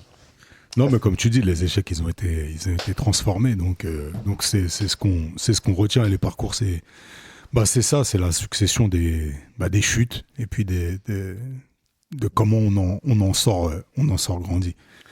Bah ouais, l'observation. Sergio, je sais pas si ça s'enseigne pas, mais je pense qu'on peut tous avoir un moment le besoin de se mettre un peu en retrait et d'observer. Et je pense qu'on peut capitaliser là-dessus. Clairement. Pour moi, c'est quelque chose qui, je le redis, c'est en chacun d'entre nous. C'est-à-dire qu'on a fait un épisode sur la créativité où je disais, il y a une étude de la NASA qui dit que 98% des enfants ont un état qu'on appelle l'état de génie créatif. Et en fait, la société, tout ce qu'il a décrit dans son parcours, va venir éteindre en fait des cases petit à petit jusqu'à ce que, quand tu es à l'âge adulte, il ne reste plus que 2% des gens qui ont cet état-là. Et pour moi, ces gens-là, c'est ceux qui ont tout refusé, qui ont le caractère et la vision qui fait que tu passes entre les gouttes et tu continues de maintenir cet état-là, en fait. On l'a tous, mais à un moment donné, on l'éteint. Donc, est-ce qu'il y a une méthode pour garder ça allumé? Certainement. Pour le faire renaître, ouais, mais pour moi, ça s'apprend pas. C'est en toi, en fait. Ouais. À toi de le maintenir, c'est tout. Faut quitter la France. Ah, voilà. Venons-y. Moi, j'aime bien les gens qui disent ce que je dis tout bas. Non, mais venons-y parce que c'est un secret de polichinelle, entre guillemets. C'est un truc qui passe dans toutes les têtes, ou même sur les réseaux, on a ce truc-là. Là, tu dis, il faut quitter la France. Donc, toi, ça fait 10 ans que tu vis à Londres. Comment ça se passe? Pourquoi tu pars? Déjà, je pars parce que Thierry Barrière, qui est l'ancien ministre de l'Intérieur, avait bloqué mon compte. Okay. Donc, c'est à la suite de l'événement. Exact, ouais, c'est ça. Un petit peu. Après, c'est aussi à cette période-là où je me marie. Ok. Et je me dis, bon, vas-y, c'est mieux, je vais vivre l'aventure un peu plus tard, un peu plus loin, je veux dire. Et En vrai, ce qui se passe, c'est que dans les pays anglo-saxons, quand les mecs décèlent chez toi, que ce soit un enfant ou même un adulte, un talent, ce que j'ai vu, en tout cas de ce que j'ai appris aujourd'hui, c'est que un adulte, il va te voir comme un concurrent. En France. Ouais. Dans les pays anglo-saxons, ils vont à tout prix te prendre comme un allié. Parce qu'ils vont se dire, on va faire du fric avec lui. Ou on va construire un empire avec lui parce qu'il est talentueux.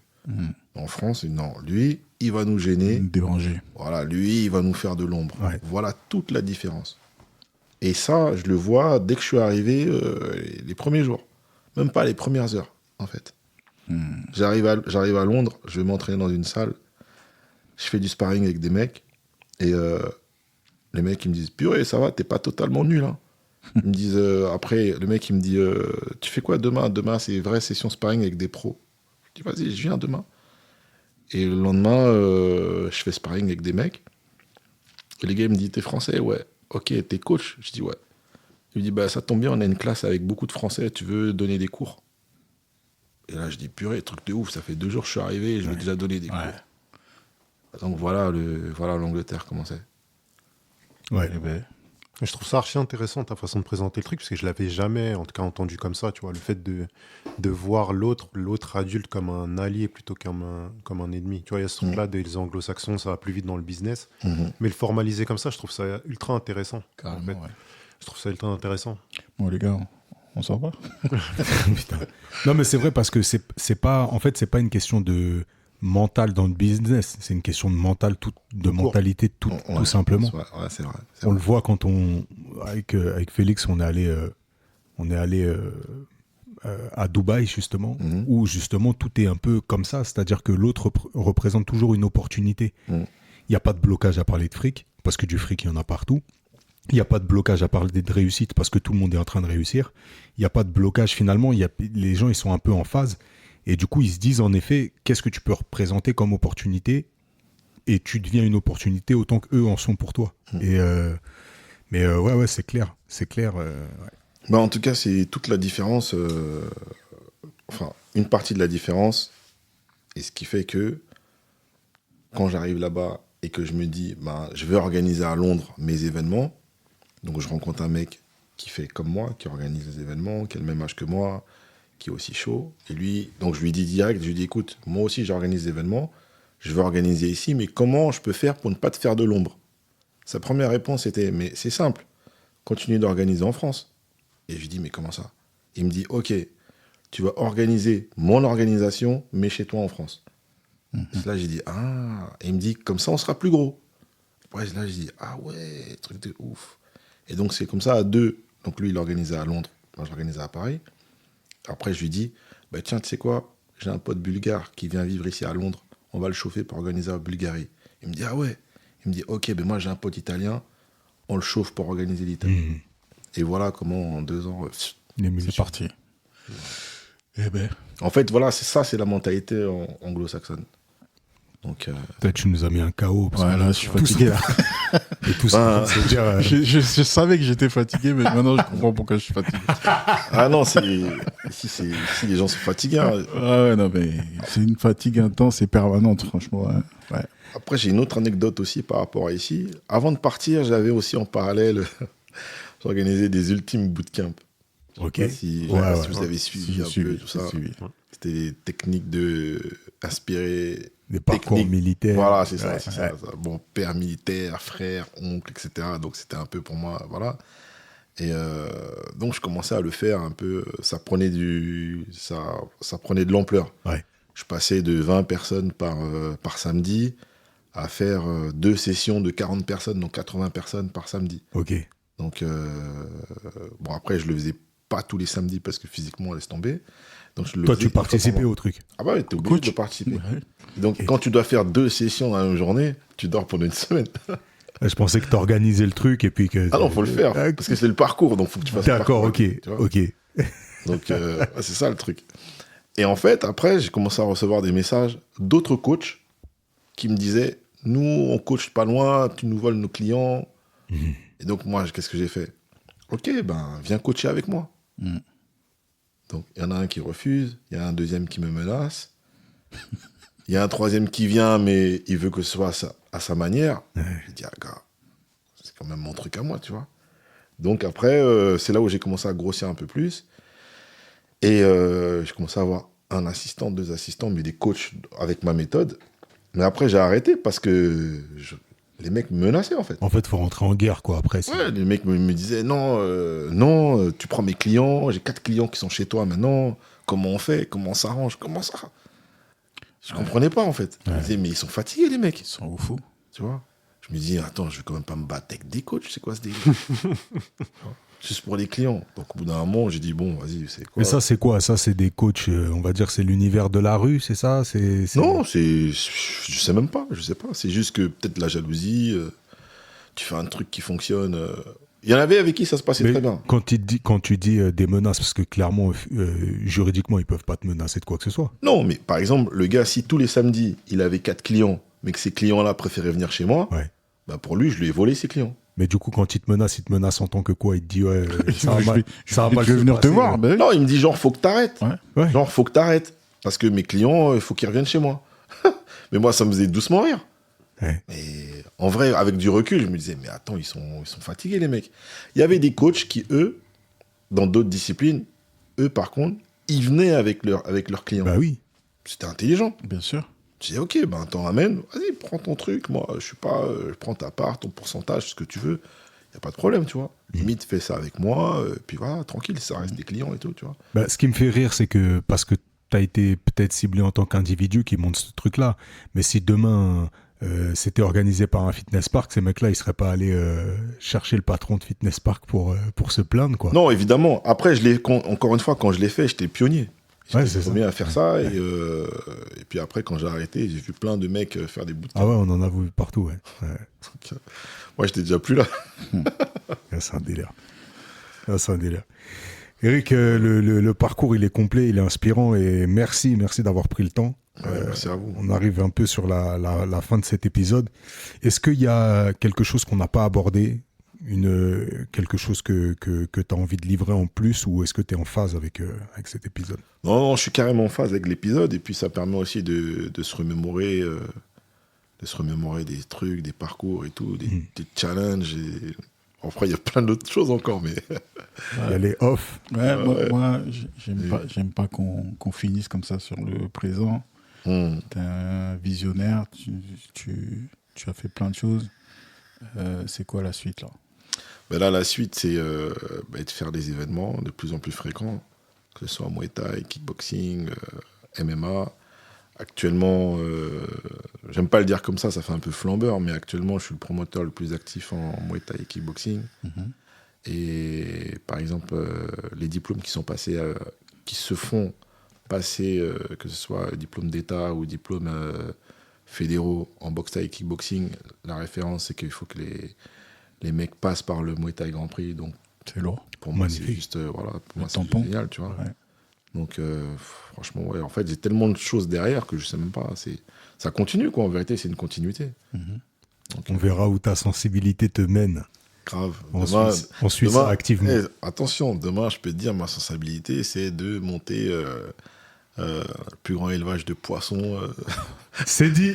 au Sénégal. Non, je dis ça. Non, mais franchement, moi, je suis no limite, tu vois. C'est pas. J'ai no limite en vrai, tu vois. Bah, ça nous va. Ça nous va parfaitement. Très bien. Parfaitement. Bah, merci encore une fois, franchement, d'être venu, de t'être livré C'est top. et d'avoir mis un petit coup de lumière sur ce parcours. Et on espère que les auditeurs apprécieront, à coup sûr. Oh, je pense que oui. Ouais. D'ailleurs, s'ils apprécient, qu'ils n'hésitent pas à mettre 5 étoiles sur leur plateforme de podcast préférée. C'est vrai, on insiste là-dessus et effectivement, plus on insiste, plus on se rend compte que les gens, c'est peut-être un réflexe de se dire j'écoute et puis je disparais, mais quand tu leur rappelles à quel point c'est important pour nous, ils le font. Exactement. D'ailleurs, suite à ton message de la dernière fois, on en a eu encore quelques-uns. Dont un message qui est tombé ce matin, très sympa. Je ne l'ai pas en face de moi, je suis mauvais là. Ah non, on va prendre le temps de On va le retrouver rapidement parce que c'est vrai que c'est un beau message. Donnez-nous 2 secondes. Et on va saluer ceux qui ont fait l'effort de nous envoyer justement ces appréciations. Alors, ce message, il est juste au-dessus de la commande de pizza. On a dit, hein, c'est important pour nous de se substanter correctement. Ouais, toujours. C'est toujours des super invités. J'ai l'impression d'être posé entre potes, soirée chips dans le salon à vous écouter. On adore. J'adore. Bon, pour le coup, j'ai écouté l'épisode en une fois, ce qui m'a valu un aller-retour de marche jusqu'au parc de Sceaux sous le soleil. Alors, merci. Épisode bootcamp. Épisode Boomcom. C'est vrai que la plupart des gens, ils nous écoutent en faisant du sport ou alors dans les embouteillages. Ça rend le quotidien plus facile ou C'est le clair. sport plus accessible. Et c'est pour ça qu'on livre des longs formats. Et comme ça, vous pouvez. On a une dédicace particulière à faire à cet auditeur. Exactement, c'est Audrey Muller qui signe ça et on la salue chaleureusement. Salut Audrey. Yes. Merci beaucoup. Merci. Donc faites comme Audrey, envoyez-nous aussi ça en DM, ça nous fait plaisir. Suivez-nous sur le Insta parce qu'on alimente le Insta. En plus de cet épisode, c'est une expérience un peu interactive sur laquelle on vient vous donner du contenu additionnel sur nos invités, mettre en valeur aussi leurs projets. Et puis on se retrouve aussi le lundi, en règle générale, à 21h ou 22h. Vous êtes avertis sur le Insta lors d'un live où vous pouvez justement échanger avec nous et avec nos invités s'ils sont disponibles autour de l'épisode que vous avez écouté.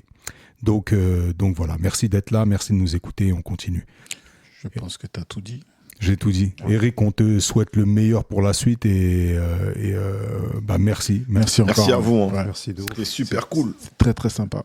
On a l'habitude Yes, de yes. dire qu'on est sûrement amené à se revoir et d'ici là, prenez soin de vous. Yeah. Peace.